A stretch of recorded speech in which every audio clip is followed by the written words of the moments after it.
Welcome to the Queen Divas, Queens of Fitness podcast. Join your hosts, three-time WBFF world champions and WBFF royalty, Alicia Gowans and Stephanie Ayala McHugh, as we explore all things female health, training, competing, mindset, and living the fitness life every day.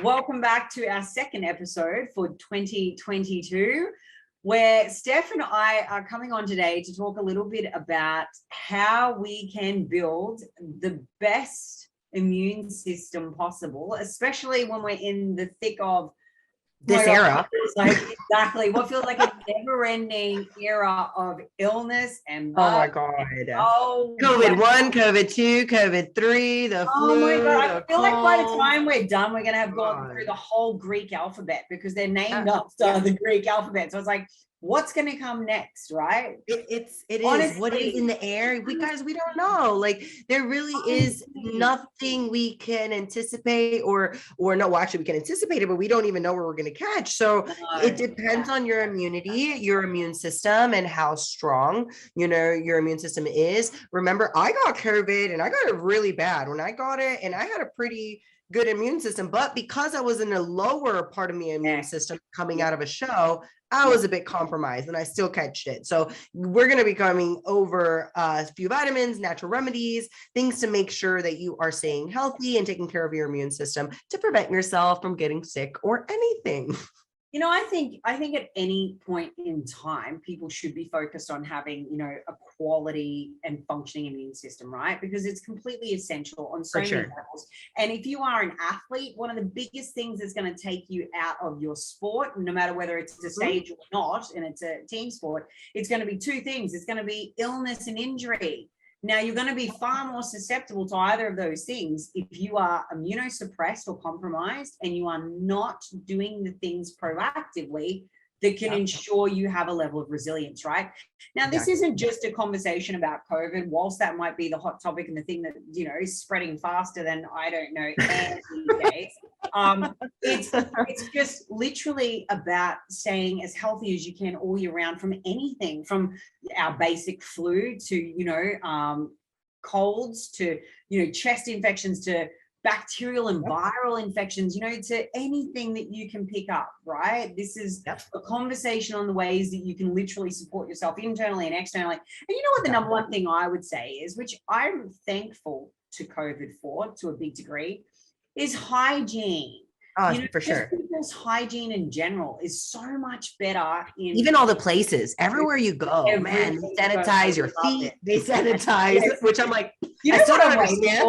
Can I just say that though? I don't understand how they sanitize your feet. Develop. What I'm waiting for someone to develop? Like, how you go through the airport and you have a scanner that basically scans you for, I don't know. You think they're just going to like sanitize you? I want them to sanitize you. Imagine if you walk in and it's just like, shh. You're going to get so much shit in your hair, Ali. I don't know about that. How good would it be though? Sorry, buddy. But again, I still don't get the why your shoes? I mean, are your shoes really bringing in COVID? Or sorry. I don't know. I always skip it. I'm sorry. I'm that person. I'll skip the little pad and I'll be like, no, it's going to mess up my shoes. But you know what? We're probably not too far away from someone inventing something like that. But my point being, if you're even thinking about your home environment, just continue to keep the hygiene at the forefront, like making sure, like, it's super simple things, but you don't want anything to compromise your baseline. So you don't want to have stuff that might be contaminated or, disinfectants, having some good, good aerosol stuff that is actually going to really disinfect the area, antibacterial, making sure you're washing your hands constantly. Hey, you're even cleaning your phone. Your phone transmits from place to place so many things, and you should just clean your phone. Take their phone into the toilet, into the public toilet. Hey, I'm guilty, okay? I'm guilty. I know. Everyone does it. Can you imagine how many other people that have been in that toilet cubicle that you don't know how That toilet. I guess you're right. I was talking about my toilet, okay? I roll around. COVID has done some crazy things to people, but I roll around and I've even got them on my desk, and it's not because I'm injecting anything. That's for damn sure. My IVF days are over now, but I've got the Medi-Swab wipes and I carry them around with me just to wipe over my mobile phone, because I'm like, ew. It's good. How much, guys? Antibacterial wipes, having them in your purse, in your car. Look, these are good things for hygiene. These are good ways to just eliminate germs. You don't know what's going around. It doesn't just mean it's COVID, okay? Like it could be anything else. It could be the flu. It could be cold. You could actually just get germs and actually just get a freaking stomach flu, get a stomach virus, get any virus. That's how viruses get transmitted. I had that virus that we picked up in Sri Lanka in 2019 in January, February. Was it a food virus? Was it like the one that ruined my stomach acid? And I remember your stomach was messed up. 3 months, and that was literally. They said that I would have picked it up off of the surface, or it would have been like literally on a eating utensil. Like, what the hell, right? So this is our point being that it's not just about COVID. It can literally be anything.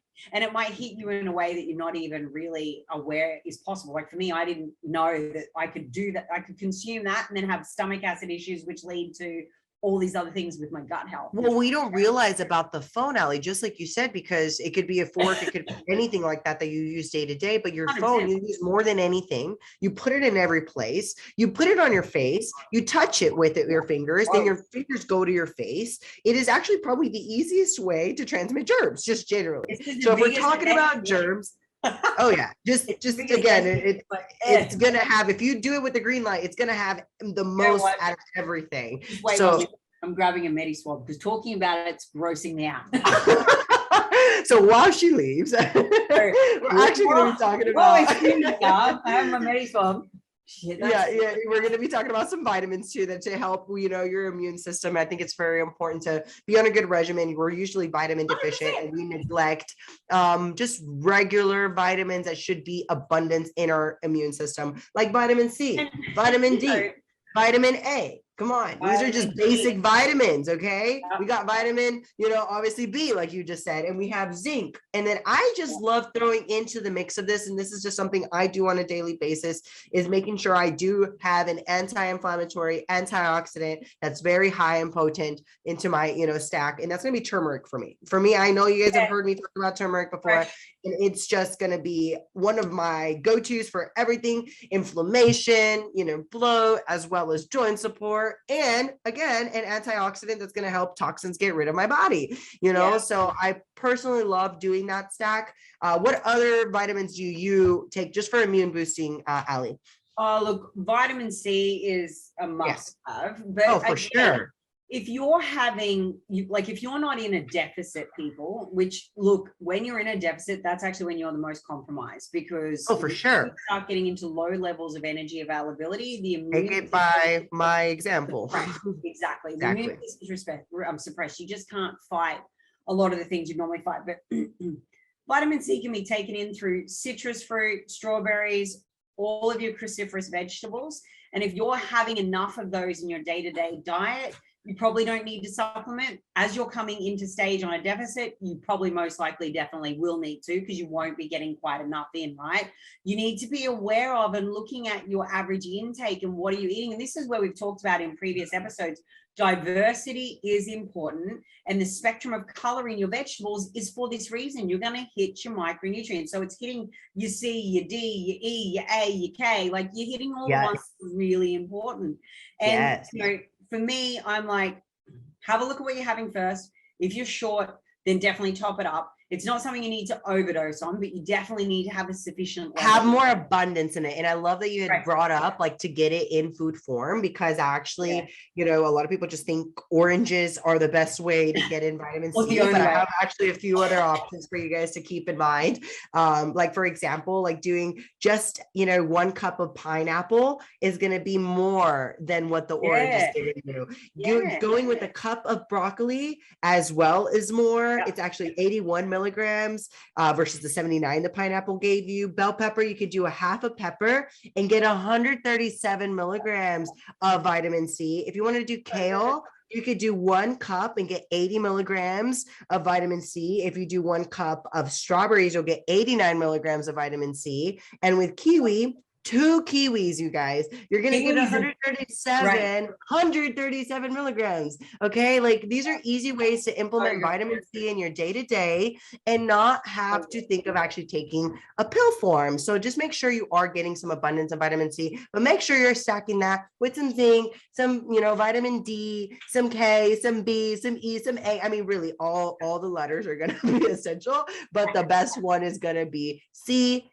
K2, in my opinion, D3, and zinc. And D3 is a fat soluble vitamin that's synthesized by the action of sunlight, right? So you want to be having some daily exposure in a small amount to sun, to light. And depending upon where you live geographically, you may not actually absorb enough of that sunlight. So you really need to look at, where do I live? What's my, implications? There are tests you can do. You can go to the doctor and actually get tested on your vitamin D levels, and which will give you a proper, actual, accurate analysis as to how much you do have, because you can have too much. So you don't want to be taking too strong of a dose of supplement, but that's one that you significantly want to stay on top of and take, because vitamin D3 itself is found and has been found in research to enhance the pathogen fighting effects of your white blood cell counts. So, the one thing that's actually going to help you fight something is going to be vitamin D. So, a little bit of sunlight goes a long way, but for a lot of people, absorption capacity. And, interestingly enough, indigenous skins and darker skin pigments actually require more vitamin D. So that's actually which is why I loved being in Cabo this last time in the beginning of the year. I felt so good getting some vitamin D. It was so nice being in the sun, which does lead to, I feel like, a lot of people not exposing themselves to exercise. Like I feel like people are just undermining how important it is for you to get your cardiovascular system going, your heart healthy, and that is going to really overcome a lot of diseases, a lot of sicknesses. It's not just what's going around right now. We have to prioritize our heart health. I think this is just an area we really just neglect. We always think our heart is just going to work for us. Our heart is a muscle. It needs to be trained. It needs to be supplemented, whether through food or through exercise. It's really important to get a good stimulus to your heart. So doing some light walks, some cardio, doing some resistance training, some strength training. It's really important to get moving and do some exercise. I think that's a very big pillar to this. And NAC, if you haven't heard of it, NAC is actually an amino acid profile that's incredibly powerful at supporting liver function and heart health. So that's something that I normally have in my diet every single day. I'm just not at the moment because of pregnancy, but I am keeping in my diet some of the things we've discussed. So I take every single day my D3, my vitamin B. I also take my Orthoplex, which is basically like a antenatal supercharged, but includes things like vitamin C and a whole bunch of my other smaller micros. So that's really good. And zinc is an incredibly powerful one that most people should be taking. Zinc and magnesium combos are amazing, but those two in particular play critical roles inside of the immune system. So with zinc, it actually mediates non-specific immunity issues like natural killer cells. And anyone that was following my IVF journey knows that I've been taking zinc the whole time, because I actually had natural killer cell issues, and we had to have those intralipid infusions every month for me to be successful. So, it goes to show you that sometimes our immune system can almost work against us. It can be a little bit like with an autoimmune disease in overdrive, and it fights itself, right? Fights cells that don't even need to be fought. So this is where having the good balance of, stuff like zinc and magnesium in your diet also help. And magnesium is actually one that helps keep the immune system strong.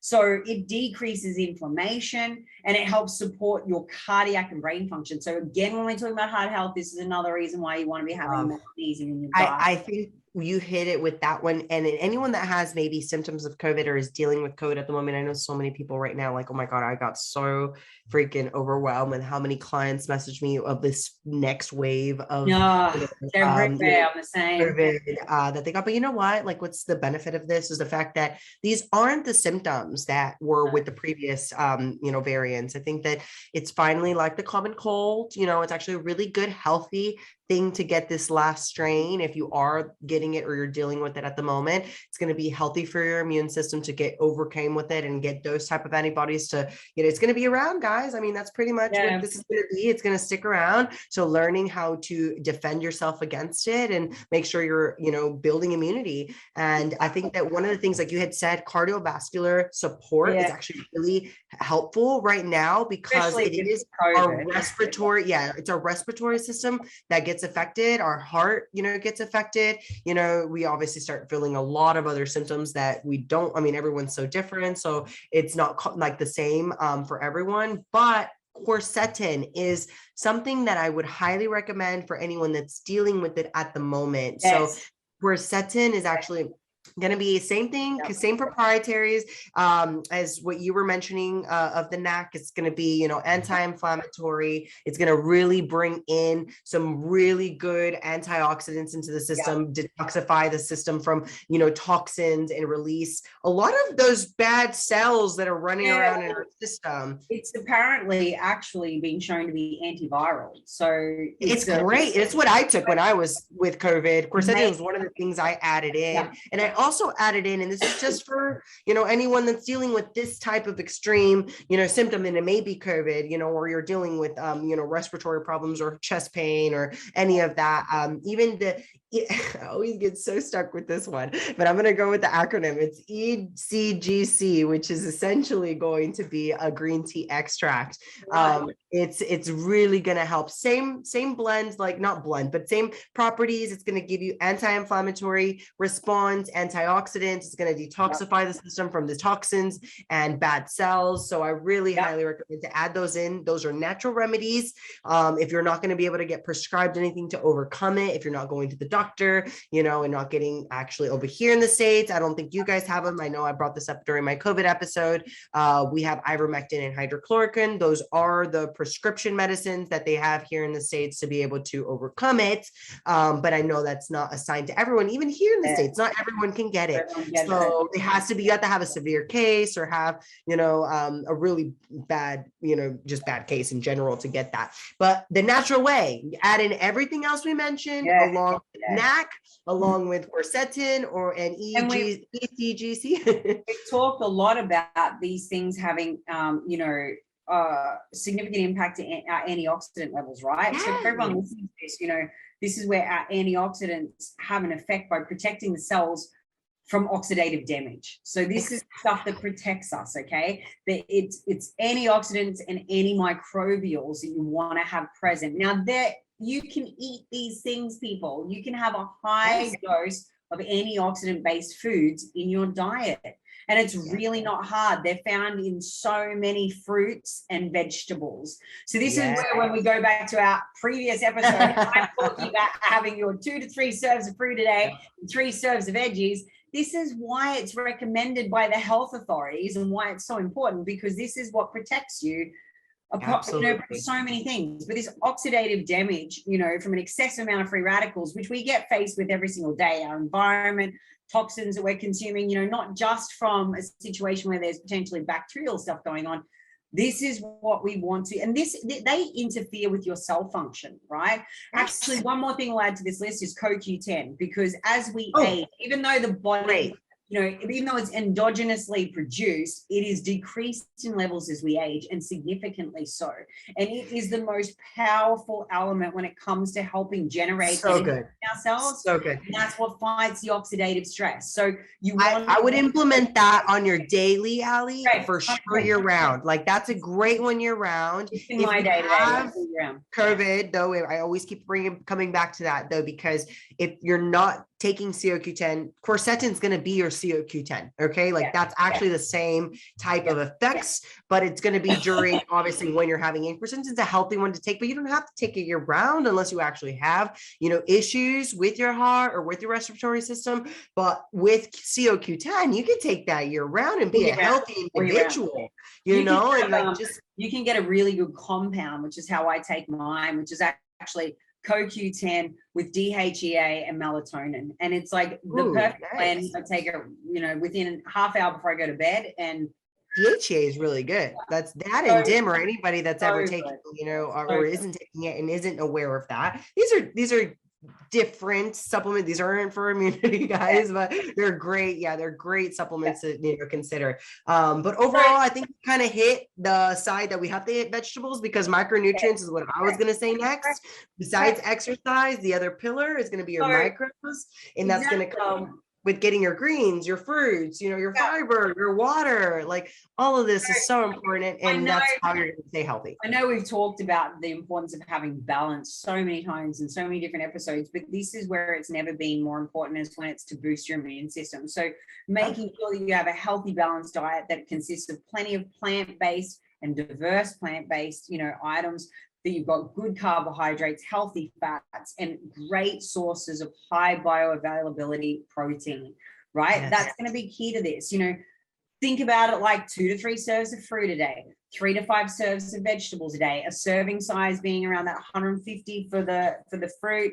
It's 75 grams per serving size for your vegetables. So you want to hit 3 to 5. That's not a lot when you think about it like that. Mm-hmm. It's like literally 300 grams of vegetables for the day. Make it easy. Make it easy. Don't make it something you hate. If you don't like taking, vitamins, or we're talking about these antioxidants, right? Like we keep telling you antioxidants, like these are going to be something that are going to be really important. If you want to eat them, these are just some items that you'll be able to implement into your diet that are going to help you on a day-to-day. You've got broccoli, spinach, carrots, potatoes. You've also got artichokes, cabbage, asparagus, avocados, beetroot, radish, lettuce, sweet potatoes, squash, pumpkin. God, the list goes on. Collard greens. Like, maybe you guys aren't about the collard greens, because I know I'm not, but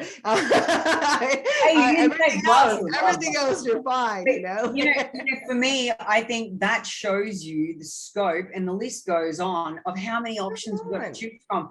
But think about your rainbow. Think about mixing it up. Don't become that boring person that has broccoli only with chicken and rice every freaking day, every freaking meal. You may as well blow your brains out. You definitely won't be supporting your gut or your immune system. So think rainbow. Another thing is, think about bone broths. Think about doing your chicken soup where you bake where you use the whole chicken with all its bones inside the broth. Drink and eat that. That's going to be great for, boosting immunity, but also, I think when you're in a process of being, maybe affected by some sort of illness, that's a great thing to add in. Having, a chicken soup that's filled with herbs, red onions, garlic, ginger, chili, all of the things that give you, they're sources of some of those antimicrobials and antioxidants we've discussed. Staying hydrated is super important. If you are not hydrated, you cannot function. You just cannot do all of the things your body needs to do if it is, water deprived. Crazy to think that you can. And I don't know how many people I talk to that go, oh, I can do really well with my food, I can do really well with my training, I just can't drink water. And I'm looking at them going, how the hell are you alive? Like, seriously. It's true though. They aren't, hey, their gut function isn't high. Actually, today was one of the clients that I'm like really, trying to get her gut, fixed up a little bit more. And she's like, I'm still not prioritizing water. I'm like, girl, I'm going to kick you. Like, we've got to get you to prioritize water. We've really got to make sure that our fiber is where it needs to be, because again, these are all things for our gut. And if our gut isn't healthy, you guys, you are not going to have a healthy immune system. So we've got to correlate our gut with our immunity. So make sure you are getting it in through foods. And if you don't get it in through foods, make sure you're at least trying to get it in through some supplementation. Make sure you drink your water, eat your, obviously protein, your good macros, you're getting in a good sunlight day to day. If you're in a place that you can get sunlight, exercise daily, make sure, even if it's just a walk. It doesn't mean go and strength train every day. Just get moving, get some type of exercise. Diaphragmatic breathing is another really good one because it actually stimulates, you know, the lymphatic system, gets or your waste removal system is working better, but it also has you optimally, you know, you're actually inhaling and exhaling full deep breaths, not just this short, shallow, sharp breath, right? You're actually using full diaphragmatic breathing. So I would add in diaphragmatic breathing, taking the time to stop. I think stress management is another big thing because, and this is where diaphragmatic breathing can come into that, because it can be a form of anxiety reduction and also, you know, relaxation. Use these tools to start to manage stress, because cortisol is, you know, one of the largest causes of inflammation. So, you know, it weakens the immune system. If you're in a state of constant stress and your allostatic load is exploding, then, you know, you're never going to be able to fight off the little bugs and bacteria and things that do come your way. So I think managing stress is going to be a really big one. I also think, you know, beyond just stress is focusing on sleep, focusing on recovery, focusing on making sure that you have balance in your life as a whole, not just what you're consuming, because that's another really important part. And, you know, sleep, we've talked about this before. Oh my God, it's one of the most important factors to ensuring hormones, you know, 100% cellular reproduction. Exactly.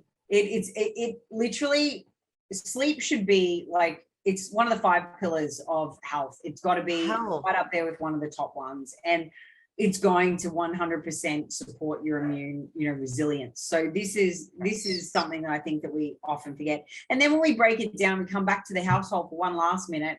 You know, having clean air is really important. So putting on a diffuser that has, you know, your easy air in it, putting opening windows, letting fresh air come through, like making sure that you have an environment where you've got oscillating, you know, airways. I think if we've got stagnant, still trapped air, that's going to be another breeding ground for problems. So really is. I think it all comes together. I mean, you guys, your gut's connected to your hormones are connected to your mind. I mean, your brain, and you've got so many things intertwined. And if we're just thinking of one fix it type of approach, like just for a pill that you think it's curing you, or it's this immune, you know, multi is really going, even though it says immune multi, it doesn't mean that it's actually going to take care of it. So making sure you are adding in optimally the things that you're deficient in and things that you need abundance in, like the things that we covered on today's topic. I know I get all of mine in first thing. That's part of my routine. That way I know it's taken care of. I don't forget it. I know how many people tell me, oh my God, I forgot to take them. Taking pills is just so difficult, or eating certain things is so difficult. Just do it with breakfast, do it first thing. I know for me, like I always bring this up because I'm very picky with my foods, and I'll always say, it's okay, guys, don't get, you know, overwhelmed with, you know, being so specific or particular with certain things, because if you don't like it, don't force yourself. Like that's just going to be unsustainable. You won't keep up with your routine and with your, you know, rituals. So for me, it's getting in my greens. I always drink Revive greens. They're the best tasting greens to me. I've tried so many, so I can really say that. And I take all their vitamins because they're formula driven, and all of them for me are very, very high formulated products that are like really, really effective for myself and so many clients. So I just do that every morning with the turmeric. I do that with my vitamin A, C, D, zinc, you know, my greens. I take my collagen as well as, you know, some GI supplement and some glutamine. I make that drink. It's all everything in one, and I down the pills along with my drink. So I'm good to go. I know I'm set for the day. I can then focus on my other things like exercise, getting some sunlight, making sure I am moving, taking care of my mind, my space, my stress levels, and I'm going to be setting myself for health. If you guys ever, just for anyone out there, I know this applies for Australia too. You guys are always welcome to use my team code, which is Dynasty, to apply for any of those vitamins, and you guys can go on there. So definitely feel free to take care of some of these supplements along with that. Make sure you are taking notes, see what you don't take right now, add in a couple of the remedies or approaches that we do. We work with so many clients worldwide. So Ali and I both know what we're talking about as far as different regions, different clients that are dealing with this. We've dealt with it. Every state is different here. So it's very important to take care of it. It's something everyone should be doing. Yeah. It is. It's so, so important. And I think, just keep it as simple and basic as possible. And if nothing else, if you did nothing else other than focus on your, variety of fruit and veg and expanding and ensuring you hit your basic requirements, I think that's going to be just the starting point to boosting everything. But I just think, this is a pretty sound conversation to be having, and, a good thing for you to be looking at. How can I make my environment better? What am I missing? What could I be adding into my day-to-day? Because it's so prevalent. And if you're going to have any chance of, protecting yourself and your family, then I think you need to be thinking about this. It needs to be something you're focused on the same way you are your training targets and your macros. It really does. And this applies for your family. I love that you said that, because in order to take care of your family, you've got to be healthy, but do these preventative things. And hear how I say preventative. These are things for you to prevent yourself from getting sick. Doesn't mean you're not going to get sick. So make sure you are in a better place. Your immune system is not as compromised, especially if you're in a deficit. You have to make this a part of your day. Yeah. If you're not, and you're dodging everything, you're not getting sick, you're eating it through foods. Oh, fantastic. You're getting an abundance amount of all these antioxidants, and you're eating healthy, you're getting your micros in, great. But if you are in a deficit and you are in a restrictive calorie base, you definitely need to add these in through supplementation to make sure you're taking care of your immune health. So I hope you guys have some good takeaways from this, take some notes, and, go ahead and implement some of these things and stay healthy, y'all. Make sure you actually, prioritize your health. And I'm literally dodging this virus. Like, I don't know. Hey, everyone here is getting it. So, it's practically I'm a moving dartboard at the moment. I'm trying to dodge them everywhere I go. It's crazy. That meme of the guy that's actually like boxing. I think everybody's been seeing the meme of the guy boxing, all the time. And he's just, getting through it. Yeah. It's awesome. So true. And, keep dodging it, but take care of yourself, you guys. So, go ahead and give us some feedback as far as you have your scenario, your situation, maybe some things that you've been doing to take care of yourself that have worked amazing for you. Share. We'd love to know. Exactly. Or something you might have used while you were down and out for the count that actually significantly helped your healing process. We'd love to know. We're all for the natural remedies. People, hit us up. Yes. All natural. All right, guys. Well, until next episode, you guys take care, stay healthy, stay active, and take care. All right. Bye, y'all. Bye. Bye. Thanks for tuning in to another episode of the Queen Divas, Queens of Fitness podcast. Make sure you follow us on Instagram at Queen Divas Pod, on Twitter at Queen Divas 4, and follow our hosts on Instagram, Alicia at Alicia Gowans _WBFF Pro, and Steph at Stephanie Ayala 7. See you all next week.